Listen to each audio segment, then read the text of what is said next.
This sucks. Let's change the channel. So we played the GOG version of Resident Evil 3. We've done it. We're done with Resident Evil. We've killed it. They're never making any more of these. So I feel like I should say, I went into this one without fresh eyes. I played a lot of Resident Evil 2. I got really into that. I played it for like a full month. Guys, I'm a maniac. Not only that, I played the remake. I played some Resident Evil 4.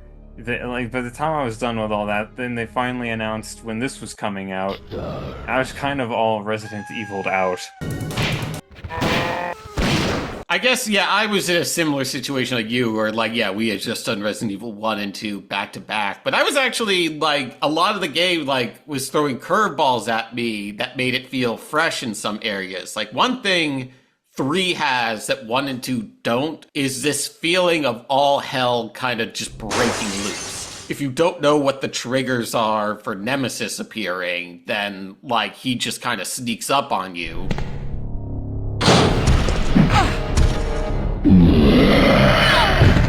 Yeah, so Nemesis is the big thing. It's what the game is named after. So when I played this back in the day, I just ran from Nemesis. I didn't even know you could actually beat him in the fights back then. He just never fell down. Learning to fight Nemesis legit is actually tough. Because you have an enemy that can chase you and do all this stuff, and so the game introduces a dodging mechanic. Okay, cool, but the dodging mechanic is a little half-baked. I mean, the issue with the dodging mechanic is you don't get to choose what direction you dodge, so you could dodge right into a wall and just take a hit anyway. It's useful, but it's definitely not as refined as it could be. And you seem to be doing a pretty good job of looking out for yourself. Resident Evil 3 is a much better Dino Crisis than Dino Crisis. You're in a situation where, like, all your enemies are closing in on you, you don't know what's around the corner. Yeah, you know, remember how they marketed it? It was a panic horror. Horror, that's it. When I played Dino Crisis, the last thing I was experiencing was panic. It was very, like, just run from everything. It's not really scary when that's all you do. In Resident Evil 3, they put you in a lot of tight spots where it's like, you have to act right now or you're screwed. Yeah, there's moments like when I escaped from the one facility, it's sieged by zombies and you had to escape. My last escape. And then as soon as I escaped, the Nemesis pounced on me. Yeah. I think it does a better job at making you experience panic than Dino Crisis. Dino Crisis! So one thing with Resident Evil 3, this is where we could really start seeing the tides change for the series. It has much more emphasis on action. This has, like, the dodging, the mechanics, the explosions, the crafting. You could tell the gears were sort of turning in their head for, like, how they wanted to, like, evolve the series. I feel like you can really feel the enhancements in Resident Evil 2 compared to 1. In this game, I don't feel like that was as prominent here. There's like a lot of stuff, but nothing feels better. Why isn't someone doing something about this? A big thing with Resident Evil 3 compared to its predecessors is that there's a lot of chance happenings in the game. There's a chance this item will appear, that you'll get this pattern of enemies. There's also more just variables in general with the amount of weapons they give you, along with the gunpowder system. It's flexible in the sense it's like, well, do you want to prioritize magnum ammo? Do you want to prioritize shotgun? Do you want to prioritize grenade? There's no wrong answer. You basically use the gunpowder system to determine how you want to play the game. Also, there's a few different branching path options, like with certain times when Nemesis would appear. Yeah, so it's like what they're doing is instead of having multiple campaigns, they just have one campaign with multiple branching paths and options along the way. So I played Resident Evil 3 Remake before I played Resident Evil 3 this one. So actually 3 I realized is very different from the original. And 3 Remake felt more like a very linear chase scene. Whereas this one wanted to give you the impression of feeling like a wide open space. It definitely wanted to give you the feel of a city, even though you're it's just corridor to corridor with window dressing. It's a much bigger space, and as a result, had longer windows of backtracking in it. And I hated that. When you have the police station or the mansion, backtracking isn't so bad. When you have to go through like 10 different streets through, several hordes of monsters, that's different. That's just irritating and tedious.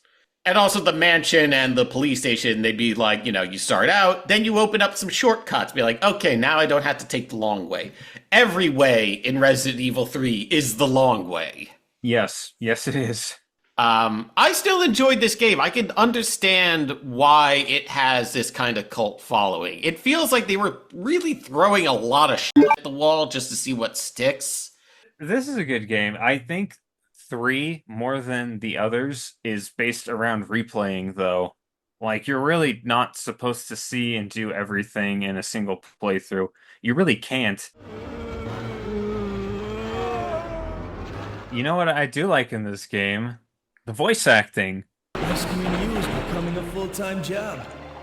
Yeah, another thing, I like the CGI cutscenes too. Like, they're like the nicest looking of the 3 PlayStation games. Yeah, None definitely. of them overstay their welcome. They all feel like very to the point and cool. 3 definitely has the strongest just looking cutscenes, and it just keeps the action up and stuff.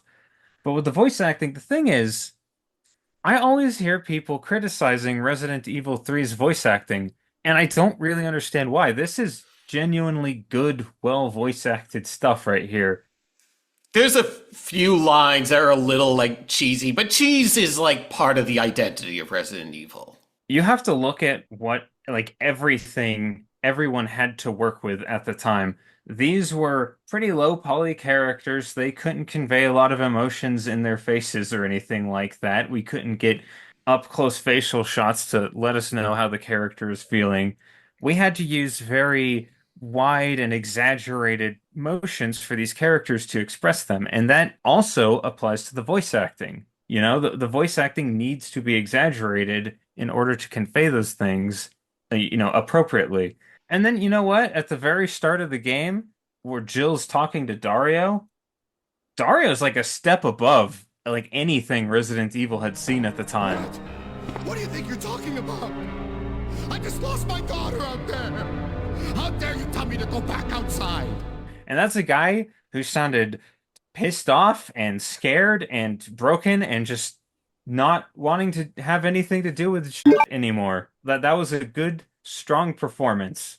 When you got to the end of the game and the city blew up, you were like, oh, he's still in that storage container. Here's something. The story in this game was a lot less interesting than in the first 2. The story had less going on emotionally. Like, I didn't feel for Jill and Carl the same way I felt for, like, Leon and Ada or Claire and Sherry. But there was sort of a straightforwardness to it that, like, it's fine. It's not a great story, but it's fine. It works. I mean, it's just Jill escaping. That's all it is. There's no real mystery or intrigue to it like the first 2 games had. There's nothing to unravel. The fact that this started as a side game that was just going to be about someone we'd never seen before escaping Raccoon City, it really shows. I'm kind of okay with that just because in the sense, like we said, it's all about the escape. It's all about the excitement. And this is like very much like them trying to do a thrill ride. You want stars? I'll give you stars. So how do you feel about, Resident Evil 3? Do you recommend Resident Evil 3? Yeah, I mean, it's a fun, more action-oriented Resident Evil game. But yeah, I enjoyed my time with Resident Evil 3. There's, like I said, they're kind of throwing a lot of stuff at the wall. Not all of it works. But like you said, I like the feeling of panic. I like the feeling of unpredictability. I enjoyed Resident Evil 3. And I'm glad that GOG has made these readily available again. Yeah, it's nice. It's really just nice to have them through official means that are accessible instead of having to drag out a PS3 or something like that.